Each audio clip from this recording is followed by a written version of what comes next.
আসসালামু আলাইকুম রহমতুল্লাহি ওয়া বারাকাতুহু। সালাম বারাকাত মাওলানা আব্দুল বাসির সাহেব আসছেন, মাশাআল্লাহ। আচ্ছা, মাওলানা আবু ইউসুফ সাহেব, আপনার কাছে কিতাব আছে না চতুর্থ খণ্ড?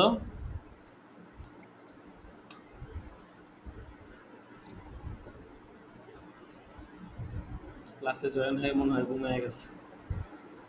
জি, জি। আবু ইউসুফ সাহেব নাই?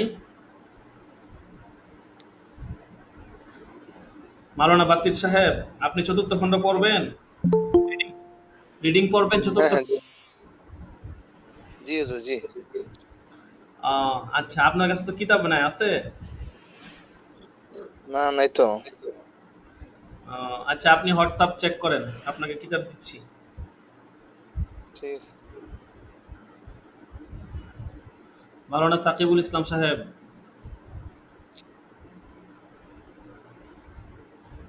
জি উস্তাদ জি। কিতাব আছে আপনার কাছে চতুর্থ খণ্ড? আহ, চতুর্থ খণ্ড মনে হয় নাই উস্তাদ জি সম্ভবত। আপনি কি কিতাব নিছিলেন নি আমাদের কাছ থেকে? হ্যাঁ, নেওয়া হয়েছিল। আহ, তাহলে আপনি হোয়াটসঅ্যাপে একটু নক দেন, হ্যাঁ? জি, নক দিচ্ছি।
আপনাকে কিতাব দিতেছি, ঠিক আছে?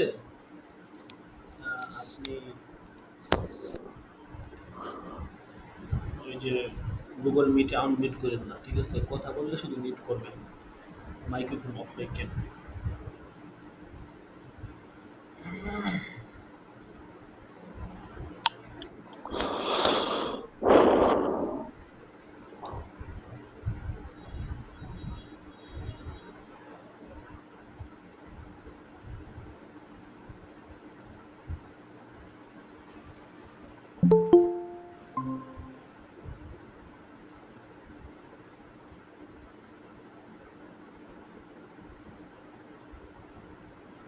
একটু অপেক্ষা করেন, কিতাব দিয়ে দিচ্ছি।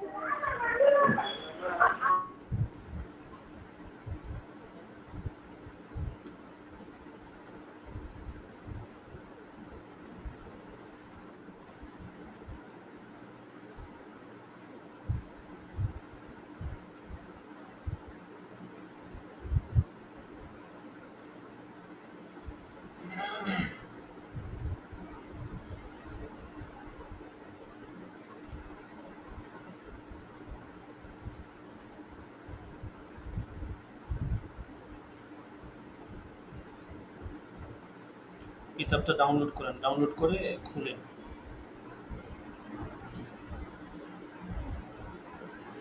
আপনি বাংলা টাংলা রিডিং পড়তে পারেন কিনা সুন্দর করে, যদি পড়তে পারেন তাইলে কিতাব খুলে পড়া শুরু করেন বা আমারে বলেন, আমি দেখাই দিব, ঠিক আছে?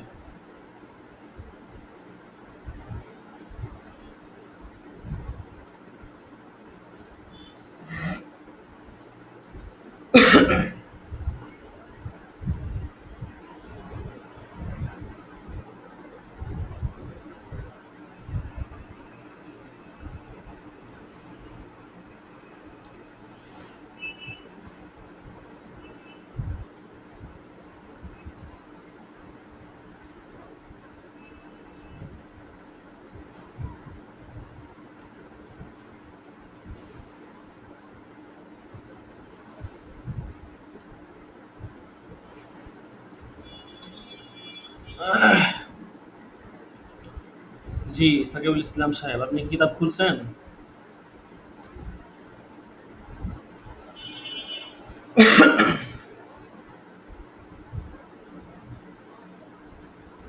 আচ্ছা, যে কিতাব ডাউনলোড দিচ্ছি। ও, আচ্ছা।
হাজিরা কয়টায়? হাজিরা তো আপনার ক্লাস শেষ হইলে।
ক্লাসে আছি, বড় কথা।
আপনার কিতাব নামে না এখনো?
কিতাব ডাউনলোড করেন, ঠিক আছে? ডাউনলোড করে পড়া শুরু করেন।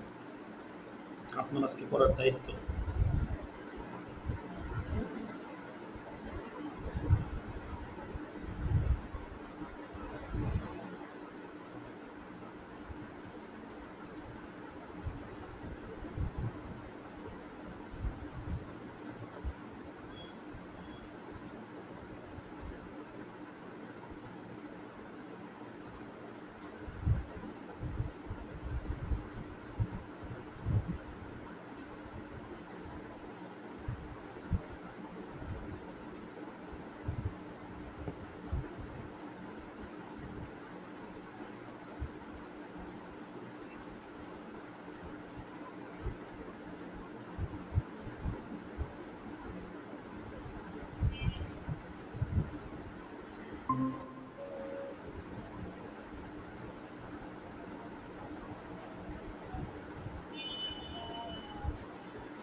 গ্রুপে তো মেসেজ দেওয়া হয়েছে তাই না? গ্রুপে তো মেসেজ দিয়ে বলা হয়েছে।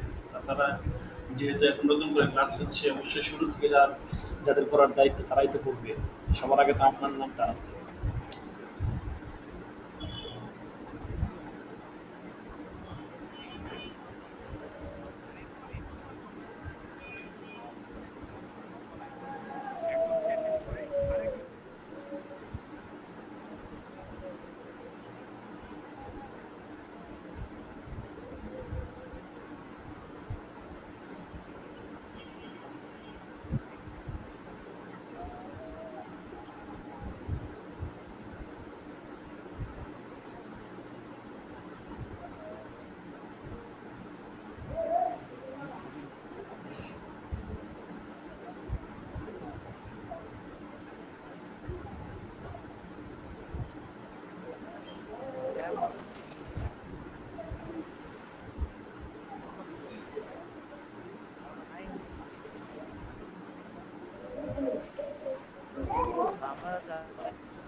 জি, আপনার আগে ঠিক আছে।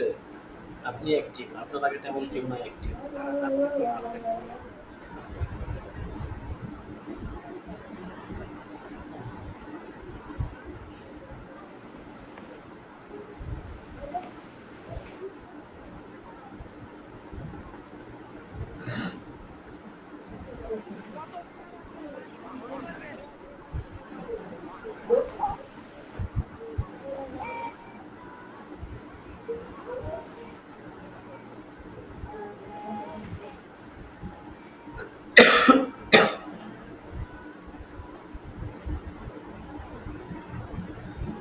হোয়াটসঅ্যাপে যে আপনাকে কিতাব দেওয়া হয়েছে আপনি কি দেখেছেন? কিতাবটা খুলে পড়া শুরু করেন।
হোয়াটসঅ্যাপে আপনাকে কিতাব দেওয়া হয়েছে ঠিক আছে? কিতাবটা ডাউনলোড করে পড়া শুরু করে দিন।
জি, আপনাদের এই কিতাবটি তো ডাউনলোড হয় না এখনো, অনেক সন্ধ্যা হয়ে গেল। মাওলানা সাদুল ইসলাম সাহেব,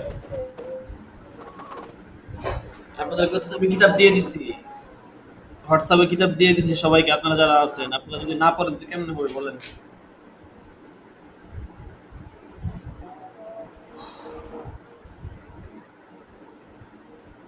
এক একজনের এক এক হুজুর, আশ্চর্য অবস্থা। তো পড়ালেখা না করলে হবে বলেন?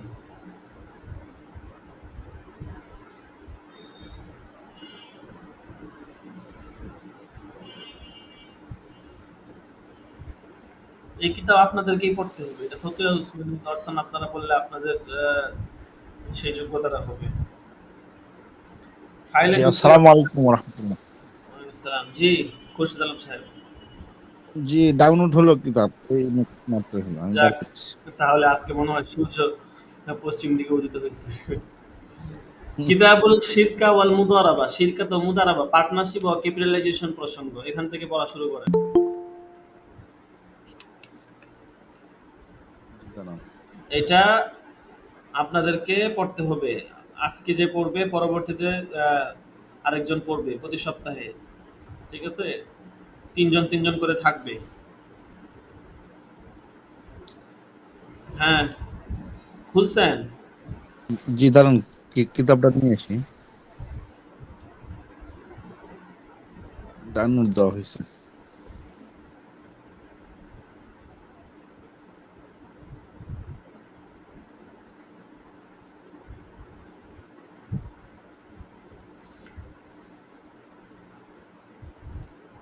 ফোনের স্টোরেজ কম, এটা তো আপনার গ্রহণযোগ্য বুঝুন না, ঠিক আছে? আপনি ওরকম একটা ফোন ব্যবহার করেন যেটা দিয়ে আপনি ক্লাস টাস ঠিকঠাক মতো করতে পারেন, ঠিক আছে? চেষ্টা করেন, এরকম হইলে তো সমস্যা।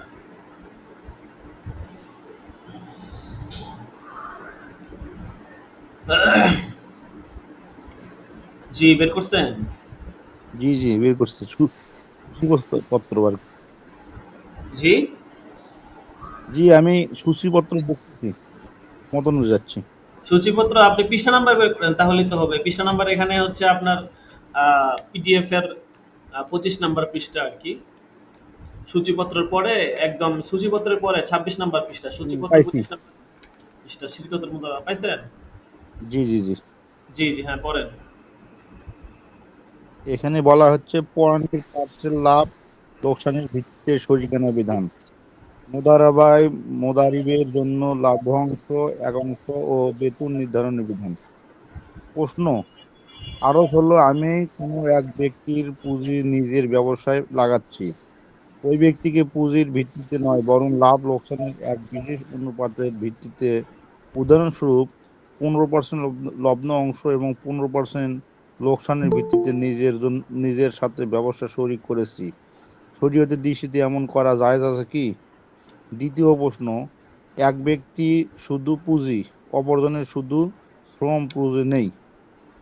শ্রমকারীর ব্যক্তিদের উদাহরণস্বরূপ 30% লভ্যাংশ এবং 1% নির্দিষ্ট পরিমাণ বেতনও দেওয়া হয়।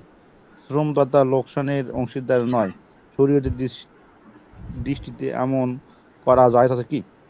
উত্তর, আপনি যদি ওই ব্যক্তির সাথে এই সিদ্ধান্ত করেন যে আপনার ও আমার পুঁজি দ্বারা ব্যবসা করার পর যা লাভ হবে সেই লাভের 15% আপনার থাকবে, আর তবে এই শুরুত বৈধ। তবে লোকসানের শুরুতে 15% নির্ধারণ কেবল ওই শুরুতে বৈধ হবে যখন তার বিনিময়কৃত পুঁজি ব্যবসার সর্বমোট পুঁজির 15% হবে। তার বিনিময়কৃত পুঁজির ব্যবসার মোট পরিমাণ 15% এর চেয়ে কম বা বেশি হলে তবে ওই শুরুতে তাকে 15% লোকসানে শরিক করার দ্বারা শিরকত ফাসাদ হয়ে যাবে। উসুল হলো লভ্যাংশের হার, তো শরিকদের পরস্পর সম্মতি যা ইচ্ছা নির্ধারণ করতে পারবে, কিন্তু লোকসান সর্বদা পুঁজির আনুপাতিক হারে হওয়া জরুরি, অর্থাৎ যে যত পার্সেন্ট পুঁজি বিনিয়োগ করেছে সে তত পার্সেন্ট লোকসান বহন করবে। দ্বিতীয় প্রশ্নের উত্তর, এই শুরুত বৈধ নয়। আপনি হয়তো এ লভ্যাংশে শতকরা কিছু অংশ রাখেন, তখন বেতন নির্ধারণ করা বৈধ নয়, কেননা এটি মোদারেবা হতে হবে, অথবা আপনি নির্দিষ্ট পরিমাণ টাকা বেতন ধার্য করবেন যা লভ্যাংশের শতকরা হার হবে না। লভ্যাংশের শরিক হিসেবে অংশীদার শতকরা কোনো অংশ নির্ধারণ করবে না। এই শুরুতে এটি ইজারা হবে। উভয়টি একত্রিত করা বৈধ নয়।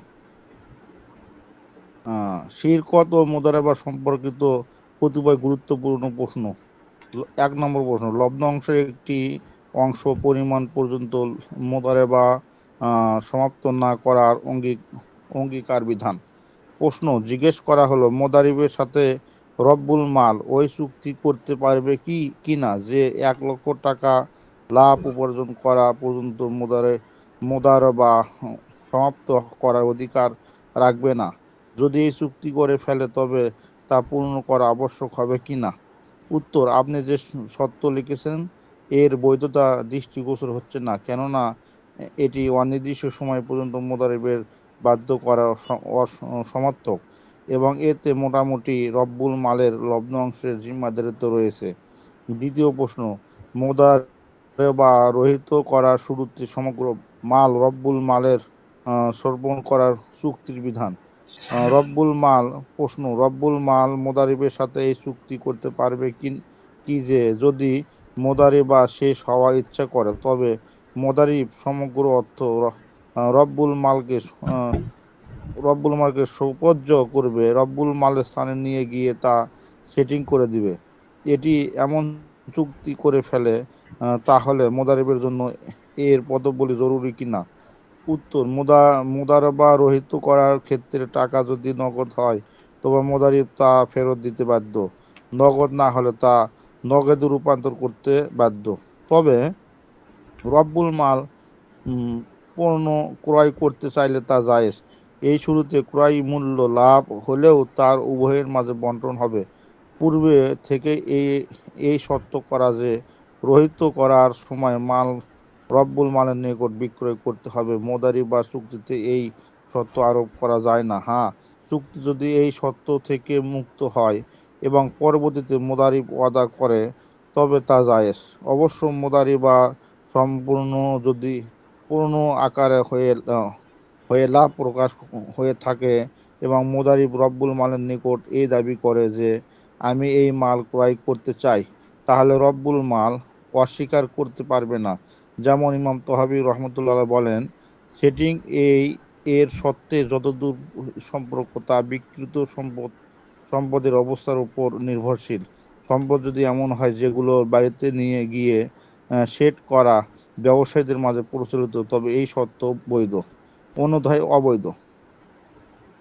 টাকা পয়সার পরিবর্তে পণ্যের মাধ্যমে মোদারিবার বিধান। প্রশ্ন, রব্বুল মাল যদি নগদ অর্থের পরিবর্তে মোদারিবকে পণ্য প্রদান করে তাহলে এভাবে মোদারবা বৈধ কি? উত্তর, হানাফিগণ এবং জমহুরের নিকট মোদারবা বিল উরুজ তথা পণ্যের মাধ্যমে মোদারবা বৈধ নয়। তবে হ্যাঁ, এটি বিক্রি করে নগদ অর্থ বানিয়ে নেওয়া যাবে। অবশ্যই ইমাম আহমদ রহমতুল্লাহ এর বর্ণনা বৈধ এবং অকাদের সময় মূল্যকে মূলধন সাব্যস্ত করা হবে। প্রয়োজনে হলে হযরত প্রয়োজনে সময় হযরত থানবী রহমতুল্লাহ শিরকাত বিল উরুজে পণ্যের মাধ্যমে শিরকানা এর ব্যাপারে মালিকি গণের মতামত গ্রহণ গ্রহণ করে সুযোগ দিয়েছে। এমদাদুল ফতোয়া ৩। এই সুযোগ এখানেও থাকতে পারে। মুদারাবা ভঙ্গের সময় রব্বুল মালের পরিবর্তে অন্য কারো নিকট সম্পদ বিক্রি করা বৈধ? প্রশ্ন: মুদারাবা সমাপ্ত করতে রব্বুল মাল বলল, সমস্ত সম্পদ আমার নিকট বিক্রি করে দাও। কিন্তু মুদারিব বলে, আমি আপনাকে দিব না, বরং আমি আমার অমুক বন্ধুর নিকট বিক্রি করব। তাহলে মুদারিবের জন্য এই অধিকার আছে কি যে রব্বুল মালের পরিবর্তে সেও বন্ধুর নিকট বিক্রি করবে? উত্তর: মুদারিবের বন্ধু বেশি মূল্য প্রদান করলে নিশ্চিত যে অগ্রহ, কিন্তু উভয়ের বরাবর মূল্য দিলে এ সুস্পষ্ট কোনো ইবারত তো মনে নেই। তবে মূলনীতির তাকাজা হলো রব্বুল মাল তাকে বাধ্য করবে না, কেননা মুদারাবার মালের মধ্যে হস্তক্ষেপের সম্পূর্ণ অধিকার মুদারিবের হয়ে থাকে। রব্বুল মাল হস্তক্ষেপের অধিকার রাখে না। যদিও দ্বিতীয় দিকটি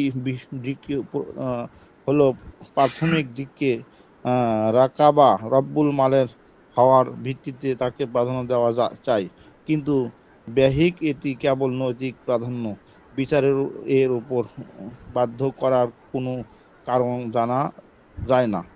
শিরকাত ও মুদারাবা একসঙ্গে করা শুরুতে উভয়টি মুনাফা শতকরা ভাগের একত্রিত নির্ধারণ করার বিধান। প্রশ্ন: কোনো ব্যক্তি যদি অপরের সাথে শিরকত ও মুদারাবা উভয় লেনদেন একত্রিত করতে চায়, তাহলে উভয় লেনদেনের মুনাফা একত্রে শতকরা হারে ভাগ নির্ধারণ করতে পারবে কি? উদাহরণস্বরূপ, একজন অপরজনকে শিরকতের ভিত্তিতে ১ লক্ষ, মুদারাবার ভিত্তিতে ১ লক্ষ টাকা দিয়ে বলল, সাময়িকভাবে যে মুনাফা হবে তার শতকরা ৪০ ভাগ দিবে। তবে এরূপ করা বৈধ আছে কি? উত্তর: এই শুরুত তখনই চিন্তা করা যেতে পারে যখন মুদারিব নিজের মূলধন না লাগায়। সুতরাং সামগ্রিক কারবার যদি একই হয়, তবে এর সারকথা হলো এই যে ২ লক্ষ টাকা মুদারিবা হিসেবে দিয়ে মুদারিবকে নিজের মূলধন লাগানোর অনুমতি দিল। এই শুরুত শর্ত হলো কেবল শিরকতের মালে রব্বুল মালের লভ্যাংশ তার মূলধনের আনুপাতিক হারের চেয়ে বেশি না হওয়া। সুতরাং শতকরা ৪০ ভাগ লভ্যাংশের বৈধতা মুদারিব নিজের পক্ষ থেকে কি পরিমাণ পুঁজি লাগাচ্ছে তার উপর নির্ভরশীল। কেউ শ্রম না দেওয়ার সত্ত্বে শুরুতে শরিক স্বীয় মূলধনের অনুপাতের চেয়ে বেশি অংশ নির্ধারণ করতে পারে না। এ ধরনের শুরুতে মুনাফা অর্জনের পদ্ধতি সম্পর্কে আমি আমার ইংরেজি কিতাবের আলোচনা করেছি। মাওলানা জাহেদ সাহেব ইসলামী ব্যাংকারি সে উসুল অর্থাৎ ইসলামী ব্যাংকিং এর নীতিমালা নামে যার অনুবাদ করেছে। এক শরিক শ্রমহীন ৫ লক্ষ টাকা অপরজন শ্রম সহ ১ লক্ষ টাকা দিয়ে শরিকানা কারবারের বিধান কি? প্রশ্ন: ২ ব্যক্তি শরিকানা কারবার এভাবে করে যে এক ব্যক্তি ৫ লক্ষ টাকা দিবে কিন্তু শ্রম দিবে না, দ্বিতীয় জন ১,০০০ টাকা দিবে, সাথে কাজও করবে, কিন্তু মুনাফা উভয়ের মাঝে সমান সমান ভাগ হবে। তাহলে এভাবে তা বৈধ হবে কি? বৈধ হলে এর মাঝে ও মুদারাবার মাঝে পার্থক্য কি? পার্থক্য কি? বান্দার ধারণা শুধু ২টি পার্থক্য রয়েছে। এক শ্রমদাতা ৫০০ ভাগের ১ ভাগ লোকসানও বহন করবে। ২ মাল ক্রয় করার পর মূল্য বৃদ্ধি পেলে ৫০০ ভাগের ১ পরিমাণ শ্রমদাতা অংশীদার হবে। এই দুটি ব্যতীত আর কোনো পার্থক্য আছে কি? সর্বনিম্ন শতকরা ৫ ভাগ এবং সর্বোচ্চ ২০ ভাগ মুনাফা প্রদানকারী প্রতিষ্ঠান সামাদ প্রপার্টি ইনভেস্টমেন্ট এ পুঁজি বিনিয়োগের বিধান। প্রশ্ন, আবেদন এই যে বর্তমান করাচিতে সরকারি প্রতিষ্ঠানগুলোর জনগণ থেকে অর্থ সংগ্রহ করে নিজেদের কারবারে লাগাচ্ছে এবং জনগণের মাঝেও এই মুনাফা বন্টন করছে। এ প্রতিষ্ঠানগুলো পূর্বনির্ধারিত মুনাফা প্রদান করে, যা হচ্ছে সুদ। কিছু প্রতিষ্ঠান নিয়মতান্ত্রিক বন্টন করছে, যা প্রতি মালে কম বেশি হয়ে থাকে। তাদের কর্মপদ্ধতি প্রায় ব্যাংকের মতো, যারা জনসাধারণের অর্থ নিয়ে বিভিন্ন কারবারে বিনিয়োগ করে এবং লেনদেনকারীদের মাঝে মুনাফা বন্টন করে। এ ধরনের একটি প্রতিষ্ঠান হলো সামাদ প্রপার্টি ইনভেস্টমেন্ট কর্পোরেশন, যা জমি, প্লট ও ইত্যাদি কারবার করে। এ মুনাফা কমে কমে বাড়ে, যা সুদের সংজ্ঞায় আওতায় আসে না। বিগত দিনগুলো তারা বিভিন্ন মাসে শতকরা 7 ভাগে 7.5 ভাগ এবং 9 ভাগের ভাগ মুনাফা প্রদান করেছে, কিন্তু এর সাথে সাথে শেয়ারে লেখা থাকে যে শতকরা 6 ভাগ থেকে 10 ভাগ পর্যন্ত মুনাফা প্রদান করা হবে। প্রশ্ন হলো, সর্বনিম্ন শতকরা 5 ভাগ মুনাফা ধার্য করা দ্বারা কি সুদের সংজ্ঞার অন্তর্ভুক্ত সংজ্ঞায় অন্তর্ভুক্ত হবে? আহ, এখানে আবার প্রশ্ন করা হচ্ছে, সর্বনিম্ন শতকরা 5 ভাগ মুনাফা ধার্য করা দ্বারা কি এটি সুদের সংজ্ঞায় অন্তর্ভুক্ত হবে, যেহেতু মুনাফা সর্ব অবস্থায় কম বেশি হতে পারে। সর্বোচ্চ 20% পর্যন্ত ধার্য করার দ্বারা শরীয়তে কোনো খারাপই তো নেই। এই কারবারের শরীয়ত বৈধ রূপ দেওয়ার জন্য চুক্তির মাঝে কি পরিবর্তন সাধন করতে হবে? সুস্পষ্ট বর্ণনা করুন। উত্তর, এ ধরনের কারবারের বৈধ বা অবৈধ হওয়া এর বিস্তারিত কর্মপদ্ধতির উপর নির্ভর করে। শুধু এক এক এক অধতা বিষয় দেখে কোনো চূড়ান্ত বিধান লাগানো ঠিক নয়। সুতরাং যে কারবার সম্পর্কে বিধান জানতে হয় তার কর্মপদ্ধতির বিবরণ লিখুন, তো তখন জবাব দেওয়া যাবে। 1 নম্বর, চুক্তিতে যদি এই ধার্য করে নেওয়া হয় যে মূলধনের কমপক্ষে শতকরা 5 ভাগ মুনাফা অর্জন অবশ্যই প্রদান করতে হবে, তবে তা সুদ হবে। দ্বিতীয়, সর্বোচ্চ মুনাফা নির্ধারণে কয়েকটি শুরুত হতে পারে। একটি, কারবারের বিবরণ লিখুন, তবে উত্তর দেওয়া যাবে। এই দুটি কথাই যখন চুক্তির মাঝে সর্বনিম্ন মুনাফা হার পুঁজির অনুপাতে ধার্য করা হয়ে থাকে।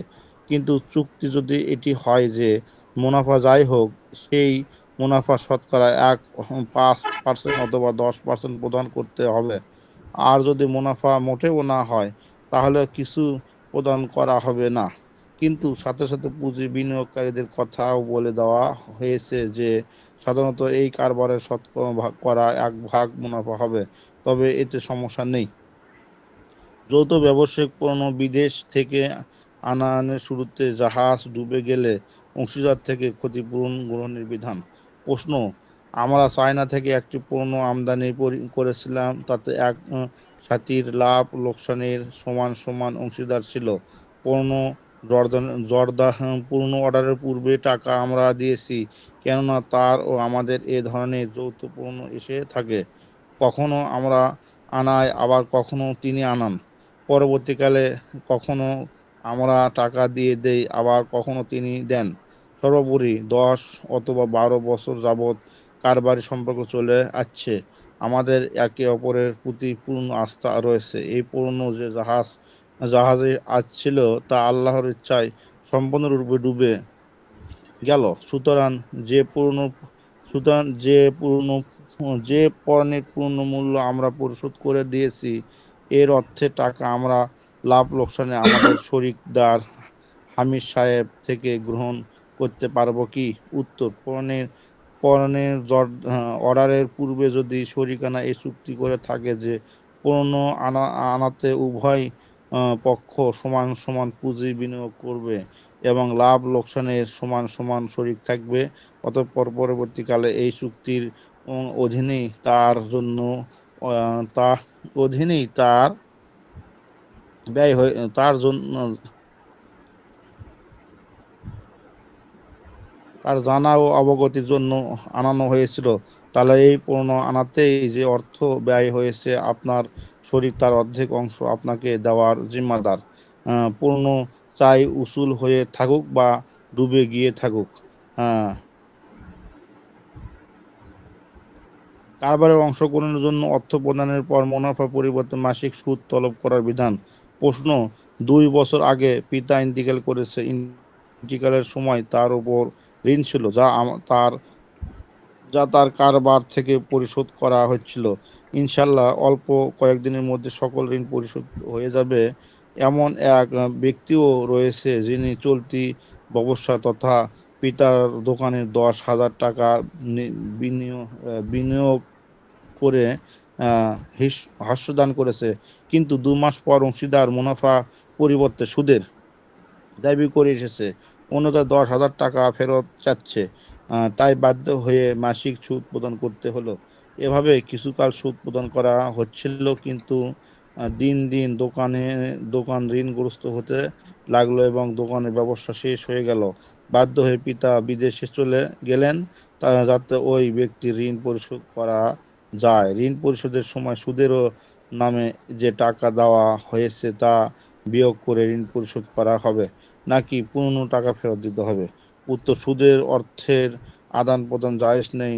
2 মাস পর সুদ তলবের অর্থ হলো তিনি অংশীদারি শেষ করে দিয়েছে। এমন অবস্থায় হিসাব চূড়ান্ত হয়ে যাওয়া উচিত ছিল। তখন লাভ লোকসানের যে অংশ হতো তা তা তা তাকে দেওয়া হতো, কিন্তু যেহেতু এমন হয়নি তাই এখন অনুমান করুন, যখন শিরকত শিরকত শেষ হয়েছে তখন দোকানের লাভ ছিল কিনা। যদি লাভ থেকে থাকে তবে সেই টাকা সুদ হিসেবে দেওয়া হয়েছে, আর যদি লাভ পরিমাণ হয়ে থাকে তবে তা ভালো, আর বেশি হলে তাও নিয়োগ করে তার মূল্য 10,000 টাকা ফেরত দিয়ে দিন। তাজ কোম্পানি লিমিটেডের শতকরা 15 থেকে 20 ভাগ মুনাফা শর্তে পুঁজি বিনিয়োগের বিধান। প্রশ্ন: তাজ কোম্পানি কোরআন প্রসার ও প্রকাশনার একটি পরিচিত প্রতিষ্ঠান। সাধারণত মানুষের অংশগ্রহণের দাওয়াত দেয়, সুতরাং 15 থেকে 20 ভাগ মুনাফা প্রস্তাব দেয়। এতে পুঁজি বিনিয়োগ করে মুনাফা অর্জন করা জায়েজ কিনা? উত্তর: এই মুনাফা যদি ব্যবসা সামগ্রিক মুনাফার পরিবর্তে বিনিয়োগকৃত টাকার 15 থেকে 20 ভাগ হয় তবে তা মুনাফা নয় বরং সুদ।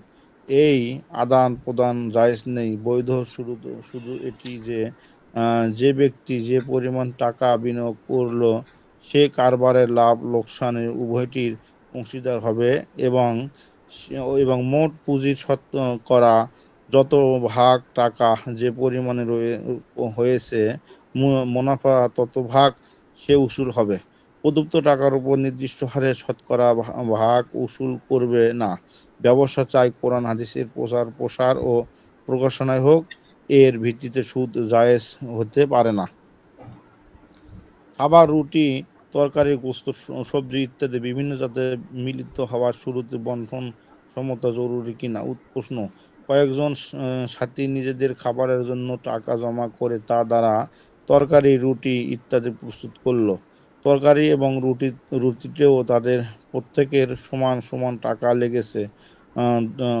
দস্তখানা সকলেই বরাবর শরিক, কিন্তু যখন খানা খাওয়া হলো তখন তাও স্পষ্ট যে তাতে কম বেশি হওয়া আবশ্যকীয় বিষয়।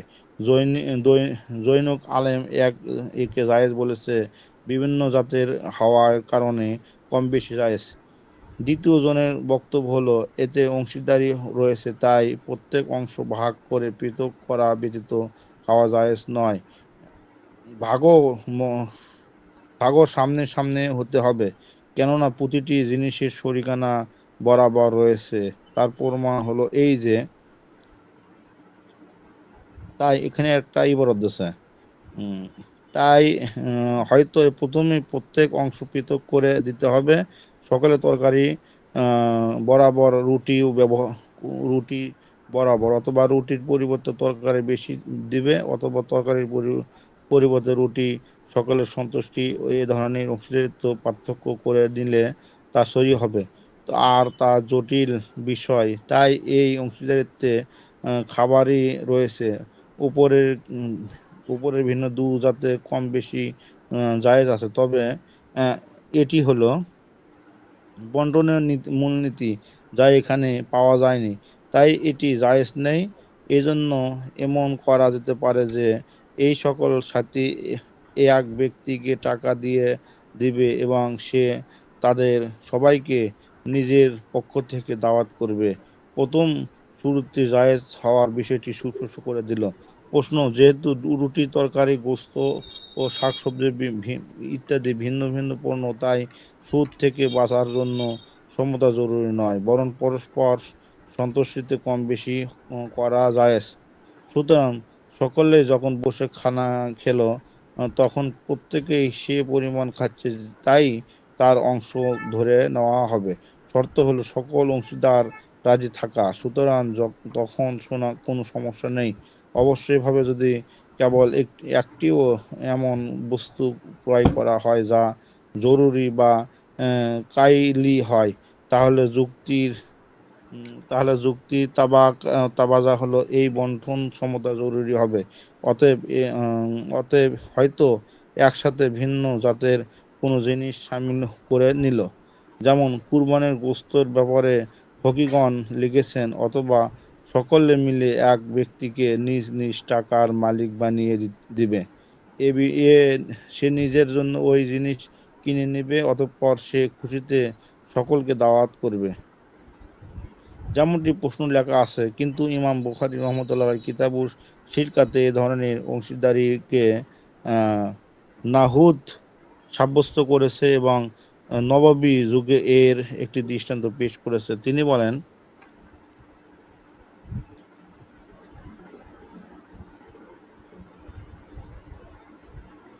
এখানে তো অনেকগুলো ইবারত নিয়েছে। শিরকা বা মোদারাবা স্বীয় বিনিয়োগকৃত টাকা ফেরত নেওয়া যায় কি?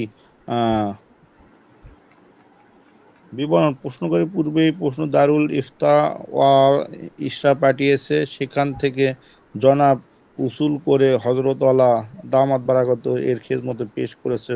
প্রশ্ন ও দারুল ইফতা ওয়ালা ইরশাদের জবাব আবার হযরত দামাত দিয়েছে। প্রশ্ন: মাসআলা হলো এয়ারলাইন্স মোটরস এর নাম সম্পর্কে আপনি ভালোভাবেই অবগত আছেন যে এটি একটি প্রাইভেট কোম্পানি যাতে লোকেরা নিজেদের পুঁজি বিনিয়োগ করে।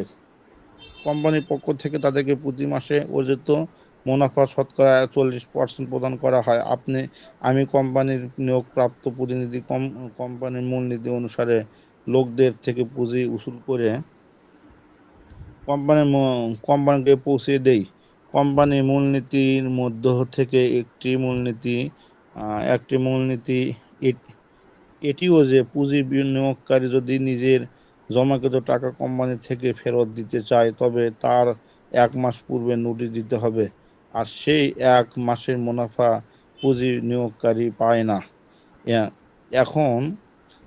এখন যাদের একজন বিনিয়োগকারী নিজের টাকা কোম্পানি থেকে ফেরত নেওয়ার জন্য ধরে নিন 1 জানুয়ারিতে নোটিশ দিল। এই 1 ফেব্রুয়ারিতে যাদের টাকা ফিরিয়ে দেওয়া হলো, জানুয়ারি মাসের মুনাফা তাদেরকে দেওয়া হয়নি। কোম্পানির মূলনীতি অনুযায়ী যাদের জায়েদ এ সম্পর্কে জ্ঞাত রয়েছে। উল্লেখ্য যে 1 ফেব্রুয়ারির বকর কোম্পানিতে বিনিয়োগের উদ্দেশ্যে যে পরিমাণ টাকা নিয়ে এসেছিল সে পরিমাণ জায়েদের পাওনা ছিল, তাই এই টাকায় নিয়ে জায়েদকে দেওয়া হয়েছিল এবং জায়েদের জমাকৃত টাকার বকরের টাকা পূর্ণ করা হয়েছে। এখন প্রশ্ন হলো, জানুয়ারি মাসের মুনাফার হকদার কে? কোম্পানির মূলনীতি অনুযায়ী এ টাকা আমাকে দেওয়া হয়েছে, আমিও এর হকদার হব কিনা? উত্তর: দারুল উলুম মূলত এই তারিখে নোটিশ দেওয়া হয়, সেই তারিখে কোম্পানি বিনিয়োগকারীর শেয়ার ক্রয় করে নেয় 1 মাস পর মূল্য পরিশোধ করা। সুতরাং উক্ত টাকা আপনার জন্য হালাল।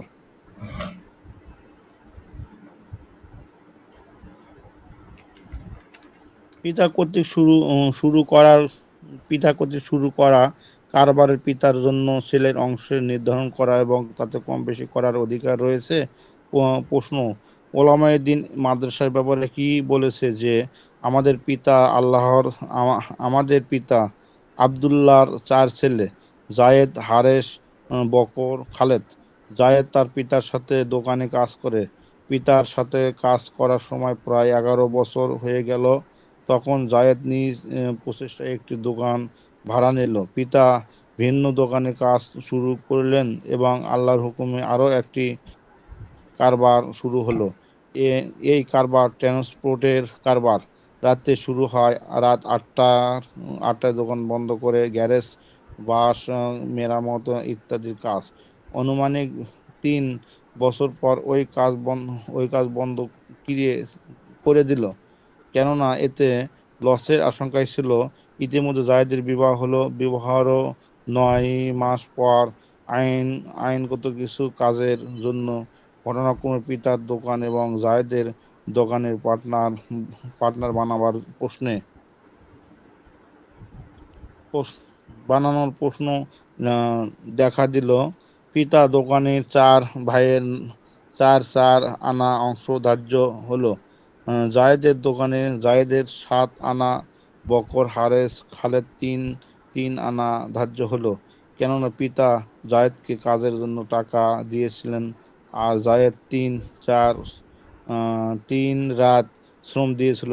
জায়েদের দৈনিক 2 থেকে 3 রাত ঘুমাতো। পিতা জায়েদকে প্রায় 18,000 টাকা দিয়েছে দোকান করে। জায়েদ 6 অথবা 7 বছর পর দোকানও ক্রয় করেছে।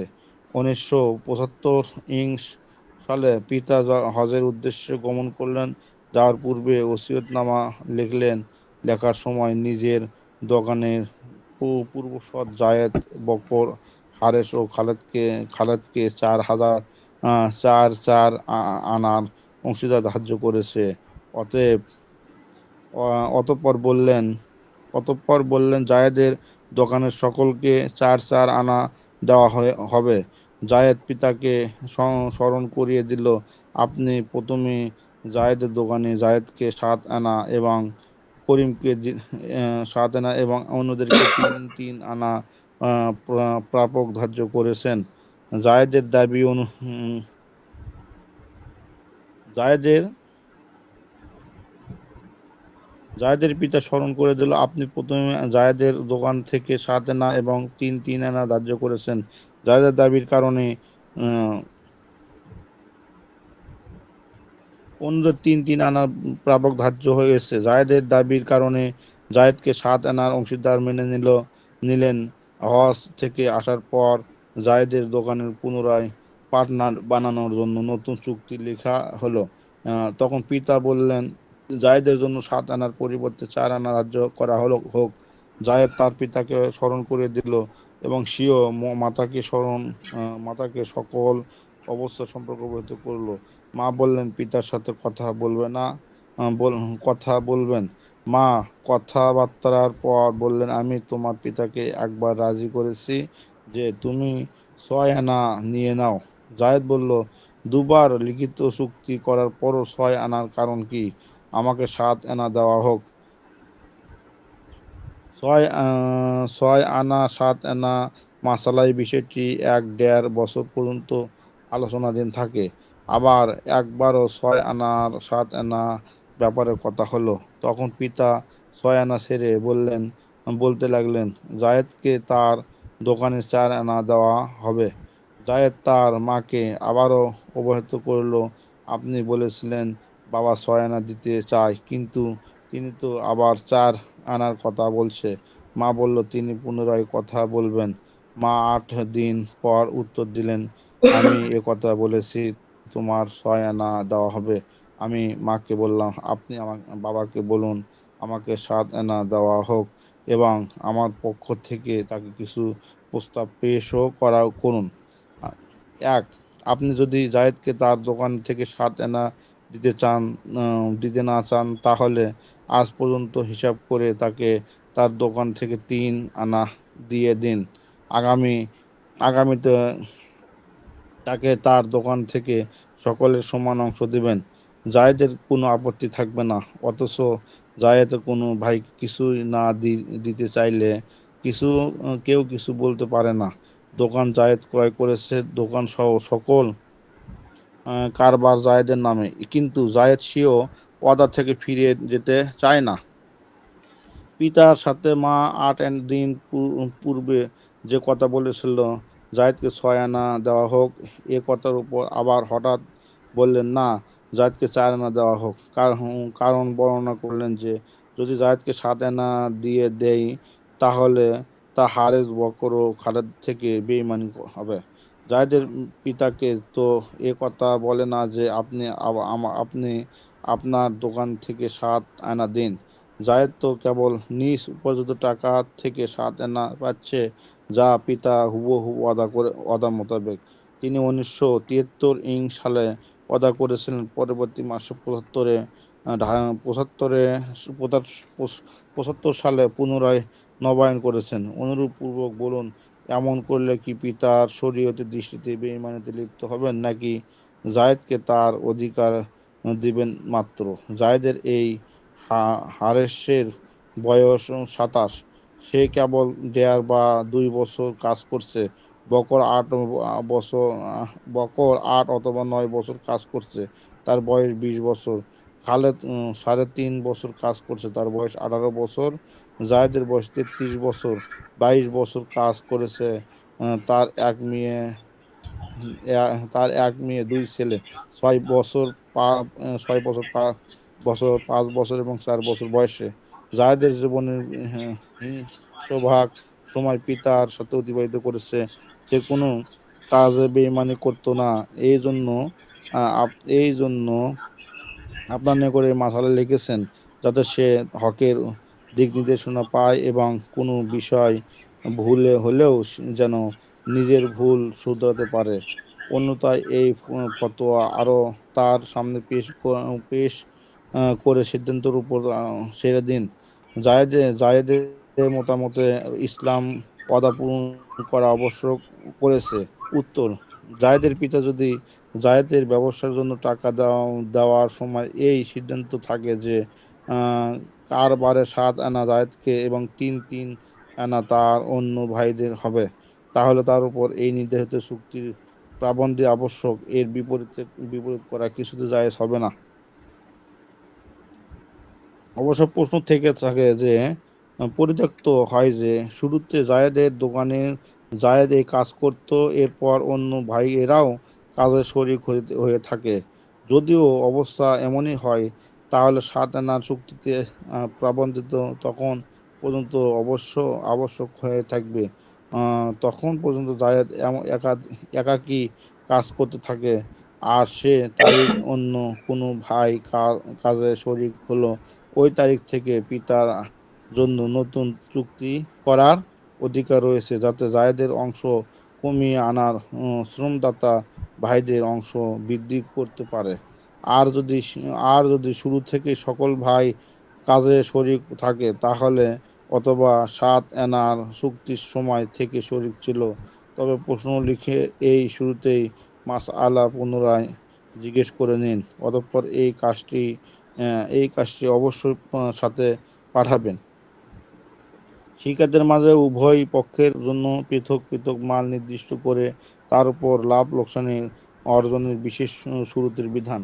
প্রশ্ন: এক ব্যক্তি অপর এক ব্যক্তির অপেক্ষা 4 গুণ বেশি টাকা একটি কারবারে প্রদান করেছে।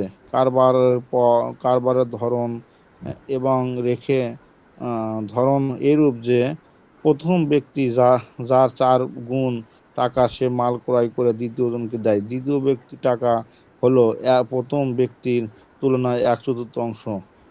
যখন মাল ক্রয় করে দ্বিতীয় ব্যক্তিকে দেয়, তখন এর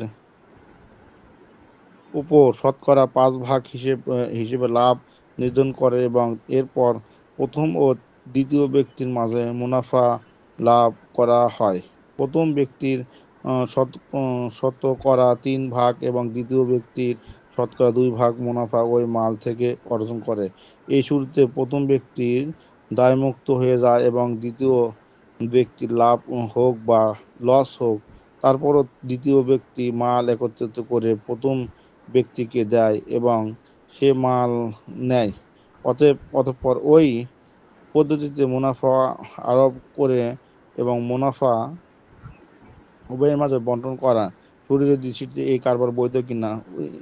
উত্তর: প্রশ্ন অস্পষ্ট, চিন্তা করলে লেনদেনে এই সুস্পষ্ট বুঝে আসে যে ক ও খ এর মাঝে অংশীদার শরিকানা লেনদেন আছে। মূলধন 4 অংশ ক এবং 1 অংশ খ বিনিয়োগ করেছে। এই সামষ্টিক মূলধন দিয়ে ব্যবসা যে পণ্য ক্রয় করা গেল তা বিক্রি করার পূর্বে উভয়ে অনুমান করত। এতে শতকরা 5 ভাগ মুনাফা হবে। অতঃপর তা বিক্রয়ের পূর্বে এভাবে ভাগ করে নিলে যে 3 ভাগ ক 3 ভাগ ক এবং 2 ভাগ খ এর ব্যবস্থা হলো।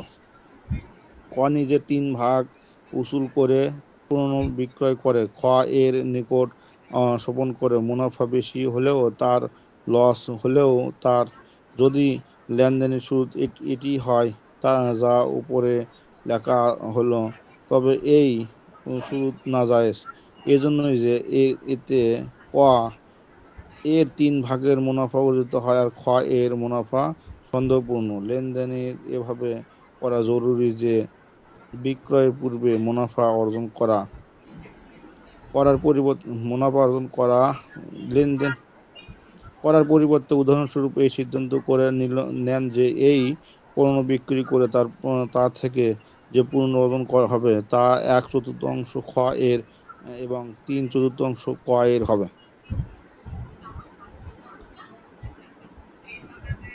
পরস্পর সন্তুষ্টিতে মুনাফা অন্য কোনো অনুপাত ধার্য করা যেতে পারে, কিন্তু সেই অনুপাতে মুনাফা হওয়া চাই, মূলধন নয়। আর যদি লেনদেনের শুরুত অন্য কিছু হয় তাহলে কোনো আলেমকে বুঝিয়ে তা দ্বারা পুনরায় প্রশ্ন লিখিয়ে পাঠিয়ে দিন, তার উত্তর প্রদান করা হবে। এরপরে প্রশ্ন আসছে, মোদারেবা সমস্ত লোকসান পুঁজি বিনিয়োগকারী হবে। অপর দিকে শিরকত পার্টনারশিপ এর মাঝে প্রত্যেক পক্ষে নিজ নিজ পুঁজির পরিমাণ লোকসান বহন করতে হবে। প্রশ্ন, স্প্রিং পার্টনার যে অংশীদার ব্যবসা পরিচালনা কোনো সক্রিয় অংশগ্রহণ করে না হিসেবে কোনো কারবারে এই শর্তে অর্থ বিনিয়োগ করা যে লাভ লোকসানে যাই হোক একটি নির্দিষ্ট হারে স্প্রিং পার্টনারের অংশ আসবে। উদাহরণস্বরূপ শতকরা 25% লাভ লোকসান উভয়টিতে। এর মাঝেও নিম্নলিখিত দুটি সম্ভাবনা বিদ্যমান রয়েছে। 1 নম্বর, অ্যাক্টিভ পার্টনার মানে সক্রিয় অংশীদার শুধু শ্রম দিয়েছে আর পুঁজি ব্যবসা করছে। 2 নম্বর, অ্যাক্টিভ পার্টনার অর্থাৎ সক্রিয় অংশীদার শুধু শ্রম ছাড়া পুঁজি বিনিয়োগ করেছে। উত্তর, যদি শ্রমদাতা কেবল শ্রম দান করে থাকে তবে তার কোনো মূলধন সামিল না করে থাকে তাহলে এই শুরুতে তার উপর লোকসানের কোনো দায়ভার আরোপ করা জায়েজ নেই। লেনদেনের বিশুদ্ধ হওয়ার জন্য লভ্যাংশ শতকরা কোনো ভাগ উভয়ের জন্য নির্দিষ্ট করা জরুরি এবং এই সিদ্ধান্ত করতে হবে যে লসের শুরুতে পূর্ণ বিনিয়োগকারীর হবে। আর শ্রমদাতা যদি শ্রম ব্যতীত কিছু পুঁজির বিনিয়োগ করে থাকে তবে উভয়ের মাঝে পরস্পরের সন্তুষ্টিতে লভ্যাংশ অনুপাতিক হার ধার্য হতে পারে, কিন্তু লোকসানের শুরুতে উভয়ের নিজ নিজ বিনিয়োগকৃত পুঁজির অনুপাতে হিসাব তা গ্রহণ করবে। উদাহরণস্বরূপ, শ্রমদাতা সর্বমোট পুঁজির 10% নিজের পক্ষ থেকে বিনিয়োগ করেছে এবং 90% দ্বিতীয় জনে বিনিয়োগ করেছে। তখন লোকসানের শুরুতে প্রথম পক্ষ 10% এবং দ্বিতীয় পক্ষ 90% জিম্মাদার হবে। বিনিয়োগকারীর বিনিয়োগ শেষ হয়ে যাওয়ার পর বিনিয়োগের পণ্য নির্ধারিত মূল্যে ক্রয় করার শর্ত বিধান। এখানে প্রশ্ন করতেছে, আফ্রিকার মিয়া ফার্মস ট্রান্সওয়াল এর ফ্যামিলি পার্টনারশিপ কোম্পানি সম্পর্কিত বিভিন্ন প্রশ্নের উত্তর। পিতা কর্তৃক নিজ ব্যবসা ও সম্পত্তি 4 ছেলের নিকট যৌথভাবে বিক্রি করার একটি শরিকানা চুক্তির বিধান। খ নম্বর, শরিকানা চুক্তির বিরোধকারী শরীয়তের বিধান। 3, শরিকানা চুক্তিতে ব্যবসার পুঁজির পরিমাণ নির্দিষ্ট আকারে লিখিত না থাকলে কি বিধান। 4 কোনো শরীকের কাজ না করা এবং অদৃশ্য হয়ে যাওয়ার কারণে শিরকত সমাপ্ত হয়ে যাবে কিনা। 5 একতরফা শিরকত সমাপ্ত করার জন্য অন্যান্য শরীকদের সমাপ্তকরণ গ্রহণ করা জরুরি নয়। 6 চুক্তিতে কোনো শরীকের লিখিত অব্যাহত প্রদানের 6 মাস পর তার শিরকতের সমাপ্ত হয়ে যাওয়ার মূলনীতি শরীর দৃষ্টিভঙ্গি। 6 কোনো শরীক অব্যাহতি গ্রহণের 6 মাস পর অন্যান্য শরীক লভ্যাংশ দিতে থাকলে তার শিরকত অবশিষ্ট থাকবে কিনা। 7 শিরকত রহিতকরণের জন্য অবশিষ্ট শরীকদের অবগত করা জরুরি। শুধু অব্যাহতি পত্র লিখে নিজের কাছ থেকে দেওয়ার দ্বারা শিরকত শেষ হবে না। 6 কোনো শরীক মারা যাওয়ার পর তার সম্ভাবনার কারবারে শরীক হবে কিনা এবং মৃত্যু শরীকের সন্তানদের কারবারে শরীক বানানোর মজলিসে কোনো শরীকের নীরবতা অবলম্বন করার বিধান। প্রশ্ন সংক্ষেপে জরুরি ভূমিকা। হাজী মোহাম্মদ ইসমাইল রহমতুল্লাহ তার জীবদ্দশায় নিজের সকল সম্পত্তি এবং ব্যবসা স্বীয় তার 4 ছেলের নিকট মৌখিকভাবে বিক্রি করে। 4 ছেলে উক্ত সম্পত্তি ও ব্যবসা হস্তগত করার পর একটি ব্যবসায়িক শিরকত চালু করে এবং ব্যবসায়িক শিরকতকে নিয়মতান্ত্রিক পরিচালনার উদ্দেশ্যে তারা 68 নম্বর পৃষ্ঠায় যান, 68 নম্বর পৃষ্ঠায়, 68। অনেক কিছু লেখছে, এটা তো এই জন্য বললাম 68 নম্বর পৃষ্ঠায়, 68।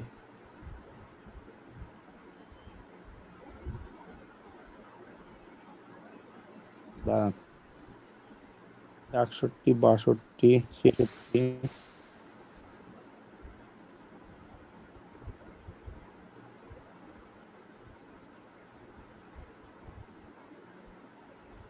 জি জি জি পাইছি। এখানে শিরকতের মধ্যে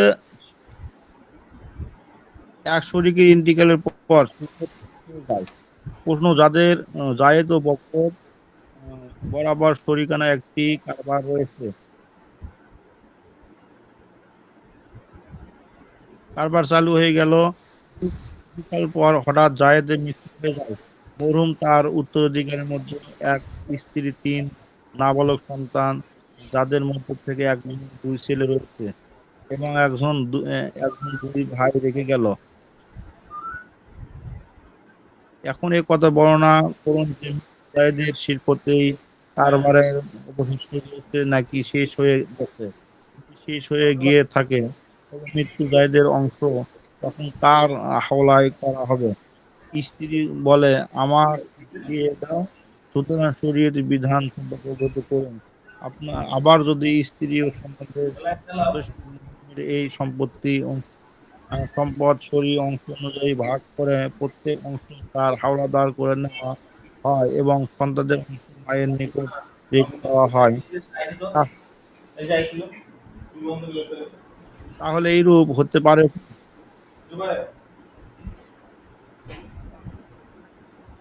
উত্তর, উল্লেখিত শুরুতে জায়েদের ইন্তিকাল হয়ে যাওয়ার কারণে মরহুম শিরকত বকরের সাথে শেষ হয়ে গেল। বকরের জন্য আবশ্যক হলো জায়েদের যে পরিমাণ অংশ কারবার করেছে তা পৃথক করে আহ, দিয়ে ব্যক্তি মরহুমের সম্পদের ভাগের অবশিষ্ট আছে তার হাওলায় করে দেওয়া। আর উত্তর হলো, 2 জন সাক্ষীর সামনে হাওলা করা, যাতে পরবর্তীকালে কোনো সমস্যা না জি, হয়। আবার এমনও করতে পারে যে আপনাকে নিজেই মিউট না করলে আওয়াজ ছেলের প্রতিধ্বনি হয়। ছেলের সম্পদ দিয়ে কারবারের বিনিয়োগ করে প্রতি মাসে তাকে নির্দিষ্ট পরিমাণ টাকা দেওয়ার বিধান। আমি আমার ছেলেকে উদাহরণস্বরূপ 10,000 টাকা দিয়ে দিয়েছি, অতঃপর তার নামে আমার নিজের ব্যাপারে সই করে দিয়েছি এবং প্রতি মাসে তাকে একটি নির্দিষ্ট পরিমাণ টাকা উদাহরণস্বরূপ মাসিক 100 টাকা দেই, ছেলে না শ্রমদানে অংশীদার না লোকসানের অংশীদার, সুতরাং এই ক্ষেত্রে রাইটস আছে কি? উত্তর: আপনার সন্তানের সম্পদ ব্যবসায় বিনিয়োগ করতে পারেন, এতে এতে সে আপনার শরিক হবে, কিন্তু এই শরিকের বিবেচনায় তাকে লোকসান থেকে মুক্ত রাখা বা মাসিক 100 টাকা ধার্য করে দেওয়া শরীরের দৃষ্টিতে বৈধ নয়।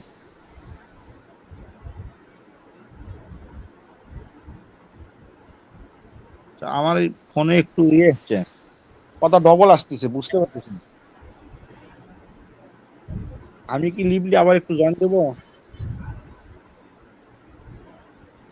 না, ওস্তাদজির আইডিটা মিউট করলে আর প্রতিধ্বনি হবে না। কথাটার প্রতিধ্বনি সৃষ্টি হচ্ছে, ডবল হচ্ছে যে। অন্য একজন নাই পড়েন না, আমার কথাটা বাড়ি হচ্ছে, ডবল আসতেছে। লিভলি আবার জয়েন দিলে একসাথে চলবে না। দুইজন আনমিউট থাকলে কথাগুলো বাড়াবাড়ি করে। সবাই মিউটে থাকলে একজন আনমিউট থাকলে আর এমন হয় না।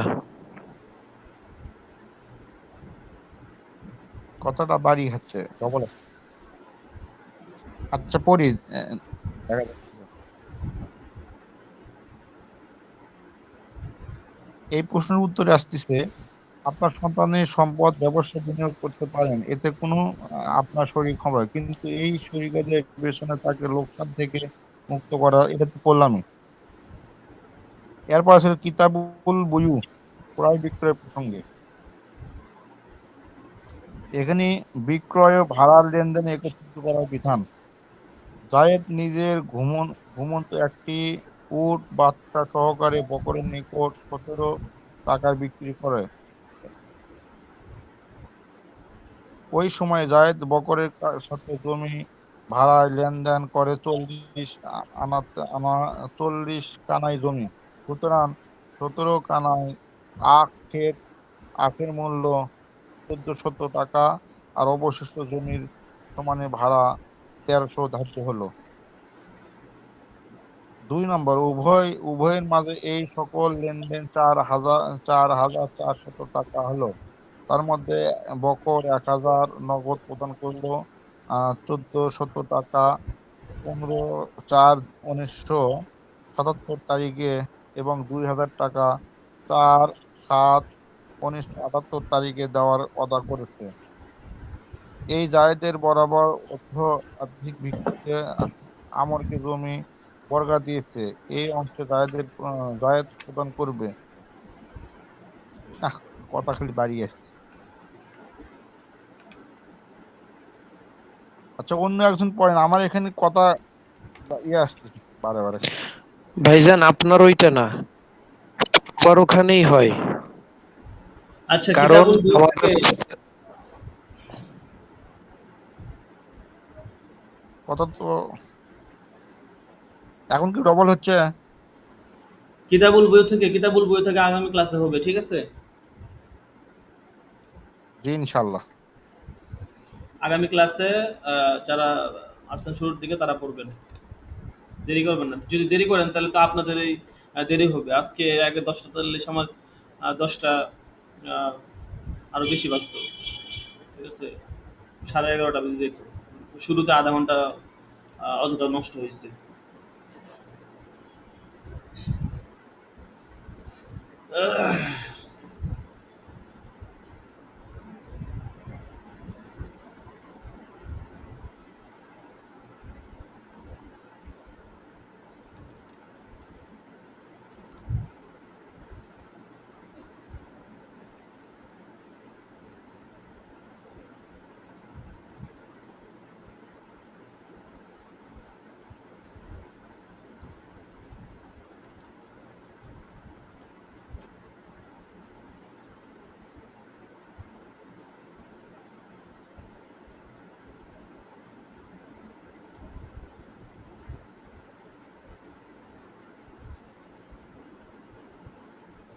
নাম প্রেজেন্ট করবেন না ওস্তাদ জি?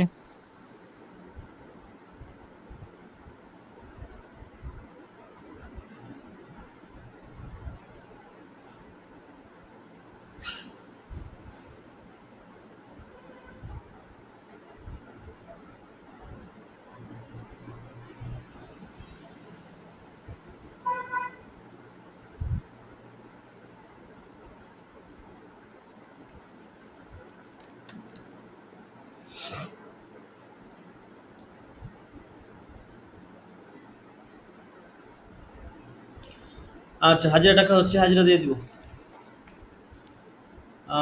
৭৯ নাম্বার দরস আজকে।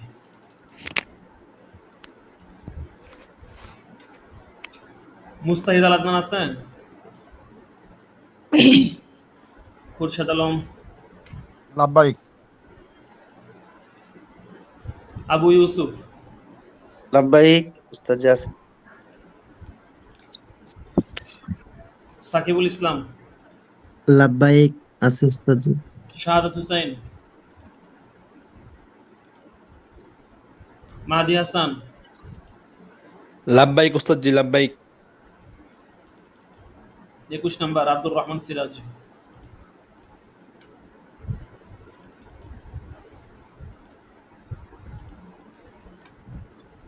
আলী হুসাইন আছে ২২ নাম্বার, লাভবাহিক ওস্তাদ জি। এরশাদুল্লাহ ২৩,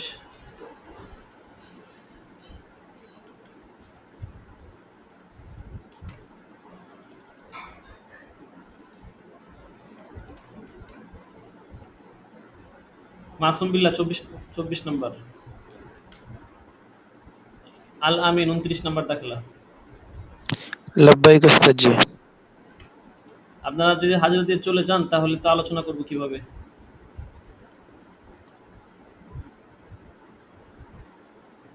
হাজিরা দিয়ে থাকলে না আলোচনা করা যাবে। ২৯ নাম্বার আছেন আল আমিন, তুফাইল আহমদ ৩৩, লাব্বাইক উস্তাদ জি। জি 29 নাম্বার আমি লাভবাহিক দিয়েছি।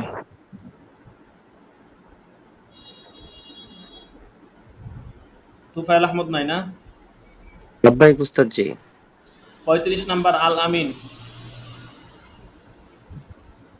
ইউসুফ মাহমুদ ৩৬,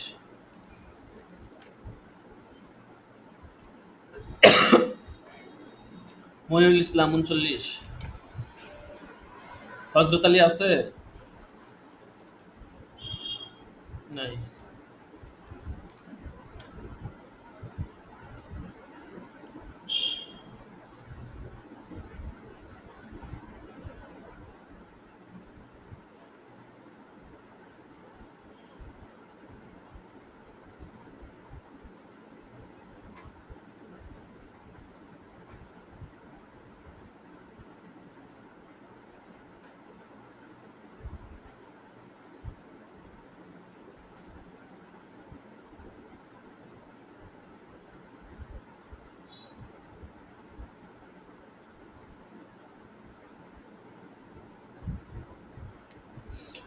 আচ্ছা, ঠিক আছে। তো আপনারা যে বিষয়টা আলোচনা উত্থাপন করেছিলেন, এটা আসলে কি বলবো, আসলে বিষয়টা হচ্ছে টাকা হলে সবই সম্ভব। টাকা হলে সবকিছু নির্ভর করে টাকার উপরে। এখন আমাদের তো একটা ফি ধরা আছে ৩,০০০ টাকা। এটা আমাদের একটা ফি, এটা অনুষ্ঠান ফি। এটা হচ্ছে আপনার আমাদের পরিকল্পনা, প্ল্যান এবং বাজেট অনুযায়ী এটা আমাদের লাগবেই। ঠিক আছে? এখন আপনারা যদি এক্সট্রা কিছু চান এবং আপনাদের আশা থাকে, সেটা ব্যবস্থা করতে পারবো, কোনো সমস্যা নাই। বাকি এখন আপনাদের অর্থনৈতিক যোগান দিতে হবে। এখন আপনারা সকলেই রাজি হবেন কিনা এটা সবচেয়ে ইম্পর্টেন্ট বিষয় আরকি। এখন এটা আপনাদের বিষয় আরকি। এটা আমাদের প্রাতিষ্ঠানিক এটা কোনো বিষয় না, এটা আপনাদের এখতিয়ারি বিষয়। তবে এতটুকু বলতে পারি এটাকে বলা হয় গ্র্যাজুয়েশন। আপনার যেই আ এ আপনার পোশাকটা আরকি, এটার মধ্যে ৩ টা জিনিস থাকে। একটা ক্যাপ থাকে, হ্যাঁ? আরেকটা হচ্ছে আপনার গাউন থাকে, আরেকটা হচ্ছে আপনার ওই যে ফিতাটা থাকে আরকি। তো আ আমরা ওই যেটা হচ্ছে আপনার গ্র্যাজুয়েশন যেই ক্যাপটা, টুপি যেটা, ওইটা তো আমাদের কিনতে হবে। ওইটা আর বানানোর কোনো সিস্টেম নাই। আর যেটা গ্র্যাজুয়েশন গাউন যেটা মানে কাপড়, জুব্বার মতো যেটা থাকে, ওইটা আমরা আ আ কিনলে তো দেখা গেছে এটা একেক মাপের হবে, একেকজনের একেক সাইজের, একটু আবার দামও বেশি লাগবে। আমাদের তো নিজস্ব দোকান আছে। যদি আপনারা এটা মানে আপনাদের মত থাকে, আমরা এটা দোকান থেকে বানানোর চেষ্টা করব আপনাদের মাপ অনুযায়ী। ঠিক আছে? এটা অনেক ঝামেলার কাজ, কিন্তু যদি এতে করে দেখা গেছে আপনাদের মাপ মতো হবে এবং এটা সবসময় আপনি ব্যবহার করতে পারবেন। কিন্তু দোকান থেকে যদি আমরা মার্কেট থেকে কিনি, মার্কেট থেকে কিনলে তো আপনার মাপ মতো হবে না এবং ব্যবহার কাপড় ওরকম মানসম্মত হবে না। কিন্তু আমরা নিজেরা বানাইলে খরচও কম লাগবে এবং আপনার ফিটফাট আপনার মাপ মতো হবে আর কি। এখন বিষয়টা হচ্ছে যে আসলে সবাই এতে সম্মত কিনা, এবং সবচেয়ে বড় বিষয় হচ্ছে এটা যদি শুধু আপনাদের জন্য অনুষ্ঠানটা মানে খাস হইতো তাহলে একটা কথা ছিল। কিন্তু আমাদের বিগত যারা ফুজালারা আছে ৩ বছরের যারা আছে মোটামুটি আলহামদুলিল্লাহ ওনারাও যথেষ্ট, মানে আপনাদের চেয়ে ডাবল হবে আর কি, যেহেতু ৩ বছরের। তো এখন ওনারাও আসলে এই বিষয়টা রাজি হবে কিনা, এটাও একটা বিষয় আর কি। তো সব মিলিয়ে বিষয়টা আসলে একটু কঠিনই। আমরা আমাদের জায়গা থেকে আসলে এটা বাস্তবায়ন করাটা একটু কঠিনই। কিন্তু আপনারা যদি সকলেই রাজি থাকেন এবং সকলেই যদি এই ব্যাপারে দৃঢ় প্রতিজ্ঞাবদ্ধ হন যে না এটা আমরা ব্যবস্থাপনা করব, তাহলে আমি বাকিদের জন্যও দেখা গেছে কম বেশ করে আমাদের এটা একটা নিয়ম করে আমরা এটা মানে এটা প্রয়োগ করতে পারবো আর কি। কিন্তু এটার মেইন হচ্ছে না আপনারা আর কি, কারণ আপনারা যে সিস্টেমে যাবেন বাকিদেরকে আমরা ওই সিস্টেমে নিয়ে আসার চেষ্টা করব। এখন আপনারা সবাই তো এক এক প্রতিষ্ঠানের একই ব্যাচের, মানে ব্যাচ ভিন্ন কিন্তু এক প্রতিষ্ঠানের ফুজালা। এখন আপনাদের জন্য একটা থাকবে, তাদের জন্য থাকবে না, এটা তো মানে কেমন দেখা যায়। এমনকি যাদেরকে আমরা পাগড়ি দিয়ে দিছি তাদেরকেও আবার আমরা পাগড়ি দিব, কিছু না দিই তাদেরকে পাগড়ি, আর তাদের জন্য মেহমানদারি থাকবে, কি অন্য কিছু না থাকুক, এই দুটো থাকবেই। তো এই হচ্ছে বিষয় আর কি। এখন পুরো বিষয়টা ডিপেন্ড করে আপনাদের উপরে এবং আপনাদের আগ্রহ কতটুকু আছে ওইটার উপরে। এখন আসলে আপনারাই ডিসিশন নেন কি করবেন, ঠিক আছে?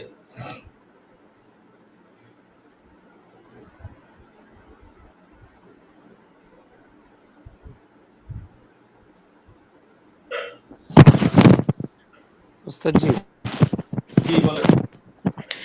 এটা যদি আমরা করতে চাই তাহলে কেমন খরচ পড়তে পারে?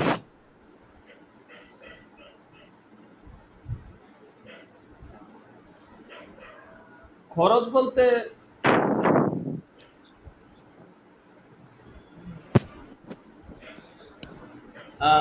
আসলে এমনিতে অনলাইনে আমি একটু ঘাটাঘাটি করছিলাম, দেখলাম যে ১৫০০ থেকে ৩,০০০ টাকার মধ্যে আর কি আপনার লাগবে। ১৫০০, ২,০০০, ২৫০০ এরকম। বাকি আপনার ১৫০০, ২,০০০ এরকম লাগবে। ১৫০০ র নিচে হবে কিনা সঠিক জানি না। বাকি এটা আমাকে আরো তাহকিক করতে হবে। বাকি আমরা যদি নিজেরা তৈরি করি, মানে যে গাউনটা আছে মানে পোশাকটা যেটা আর কি, কালো কালারের আলখেল্লার মতো, এইটা যদি আমরা নিজেরা তৈরি করি আহ তাহলে হয়তো খরচটা একটু কম লাগবে আর কি। আমরা পাইকারি কাপড় ইসলামপুর থেকে নিয়ে আসবো, ভালো মানের কাপড়, এবং ওইটা কিভাবে তৈরি হয় এটা আমরা দেখে আমরা ইনশাল্লাহ নিজের তত্ত্বাবধানে তৈরি করলে আশা করি খরচটা অনেক কমে যাবে। মানে ১,০০০, ১২০০ থেকে ১৫০০-র মধ্যে আশা করি হয়ে যাবে এবং এটা মানসম্মত হবে। কিন্তু আমরা যদি মার্কেট থেকে কিনতে যাই সেই ক্ষেত্রে দামও বেশি পড়বে এবং আপনারা এক একজনের আপনাদের এক একজনের দেহ বডি এক এক রকম। কারো সাইজ হবে ছোট, কারো হবে বড়। এই একবার পরে মানে এটা দেখা গেছে তখন দেখা গেছে ওই যে টাকাটা অনেকটা জলে যাবে এরকম হয়ে যাবে আর কি, কারণ মার্কেট থেকে সবসময় অ্যাভেলেবেল সাইজ পাওয়া যায় না। এই জন্য এই হচ্ছে বিষয় আর কি। ওস্তাদজি, ওই গায়ে যেটা দেওয়া হয় ওটা কি আপা কাপড়ের মতো? হ্যাঁ হ্যাঁ, ওই রকমই আর কি, মানে একটু এদিক সেদিক হবে আর কি, ঠিক আছে?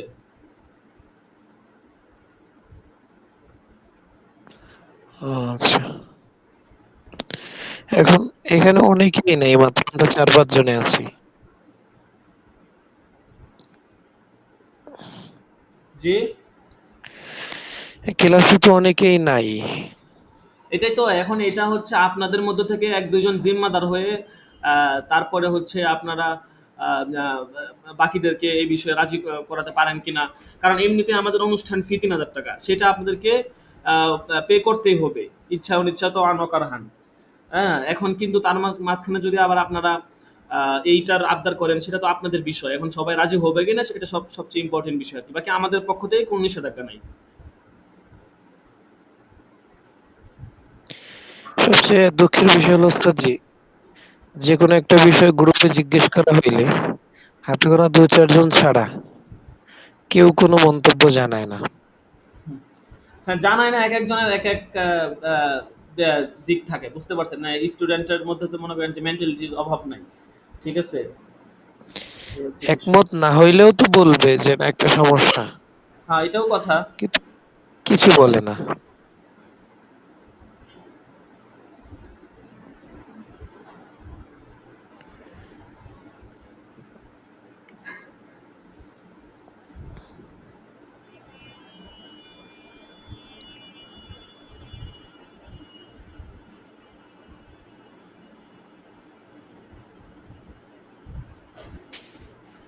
তোফাইল ভাই আছে, আবু ইউসুফ ভাই আছে, আপনারাও কিছু মতামত জানান ভাই ওস্তাদজির জি, কথার উপরে। আমি আজকে এই মানে আসার পূর্ব মুহূর্তে আর কি একটা পিক দিয়েছিলাম আর কি, ওই যে আমাদের সংবর্ধনা অনুষ্ঠানের জন্য। আমি আর কি সবার কাছে প্রস্তাব দিয়েছিলাম যে সবাই যদি একটু পরামর্শ সাপেক্ষে জিনিসটা সহমত পোষণ করতেন, হয়তো বা আমাদের একটা সহযোগিতা হতে থাকতো এই জিনিসটা। এখন দেখা যাচ্ছে যে কথা বলি, অনেকে মেসেজ দেখেন, কিন্তু তাদের কাছ থেকে কোনো রেসপন্স পাওয়া যায় না। ভালো মন্দ কোনো একটা কিছু জানায় না আমাদেরকে। তাহলে যদি মেসেজ দেওয়ার পর সাড়া না দেয় ওস্তাদ জি, তাহলে তো এই কাজটা আসলে যেভাবে আমরা করতে চাচ্ছি আর কি আপনার সাথে পরামর্শ সাপেক্ষে করব। এখন দেখা যাচ্ছে অল্প মুসলিমের কয়েকজন যদি এখানে সামিল থাকি, আর বাকিরা যদি দেখা যায় যে আমাদের সাথে কথা না বলে, তাহলে তো ওই ৫ জনে আমরা এই ড্রেস আপের প্রতি আগ্রহ দেখালাম, আর বাকিরা শুনেন, ড্রেস আপ অনেকটা নিবে এমনই না। হয় আর কি, বিগত বছরগুলোতেও এরকম হয়েছে। কিছু বিষয়ে কিছু ছাত্র জি, খুব আগ্রহ দেখাইছে, আর কিছু বিষয়ে অনেকে অনেক আগ্রহ নাই। এখন যার কারণে এই হচ্ছে সমস্যাটা আর কি। এখন এইটা আসলে করলে সবাই মিলেমিশে করতে হবে, বা এবং আপনারা সকলেই একসাথে রাজি হইলে তারপরে আমরা আমরা বাকি ব্যাচগুলোর ক্ষেত্রে ভাববো আর কি। কিন্তু এখন এটা আপনারা দেখেন, এখন আপনারা একজন জিম্মাদার হন, হ্যাঁ আপনারা দুইজন জিম্মাদার হন, দুইজন জিম্মাদার হয়ে তারপরে বাকিদের সাথে কথা বলেন, আমার কাছ থেকে নাম্বার নেন, হ্যাঁ নাম্বার নিয়ে সবার সাথে ফোনে কথা বলেন যে আমরা এরকম কিছু করতে চাচ্ছি। এখন আমরা সবাই রাজি থাকলে প্রাতিষ্ঠানিক উস্তাদরা যারা আছেন ওনারা সম্মতি দিচ্ছে, কিন্তু আপনারা রাজি না হলে তো সম্ভব না। এখন দেখা গেছে ওনাদের ফি আছে, পাশাপাশি আবার এই অনেক কিছু আর কি, অর্থনৈতিক বিষয়টা একটু কঠিন, এটা অনেকে রাজি হতে চায় না আর কি, বুঝছেন? এই হচ্ছে বিষয়। এখন দেখেন তারপরেও আপনারা কথাবার্তা বলে এটা আগানো যায় কিনা। জি, ইনশাল্লাহ আমি জিম্মাদার হব। আমি আপনাকে পার্সোনালি ইনবক্সে নক করবো। আচ্ছা, আল আমিন আমার সাহেব ৩২ নাম্বার দাখেলা, আর মাওলানা তুফাইল আহমদ আছেন, তারপরে হচ্ছে আপনারা দুইজন, ওনারা আপনারা দেখেন একটু এটা বিষয়টা নিয়ে আগাইতে পারেন কিনা, ঠিক আছে?